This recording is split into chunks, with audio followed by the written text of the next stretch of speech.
नमस्कार दोस्तों।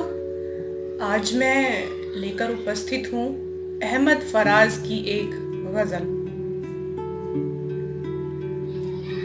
अब के हम बिछड़े तो शायद कभी ख्वाबों में मिले। अब के हम बिछड़े तो शायद कभी ख्वाबों में मिले, जैसे सूखे हुए फूल किताबों में मिले। ढूंढ उजड़े हुए लोगों में वफा के मोती, ढूंढ उजड़े हुए लोगों में वफा के मोती। ये खजाने तुझे मुमकिन है खराबों में मिले। तो खुदा है ना मेरा इश्क फरिश्तों जैसा, तू खुदा है ना मेरा इश्क फरिश्तों जैसा। दोनों इंसान हैं तो क्यों इतने हिजाबों में मिले। गमे दुनिया भी गमे यार में शामिल कर लो, गमे दुनिया भी गमे यार में शामिल कर लो।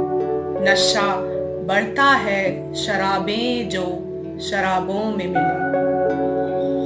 आज हम दार पे खींचे गए जिन बातों पर, आज हम दार पर खींचे गए जिन बातों पर, क्या अजब कल वो जमाने को निसाबों में मिले। अब ना वो मैं हूं ना तू है ना वो माजी है फराज।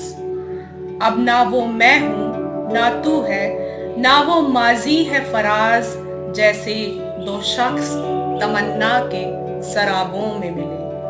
अब के हम बिछड़े तो शायद कभी ख्वाबों में मिले, जैसे सूखे हुए फूल किताबों में मिले।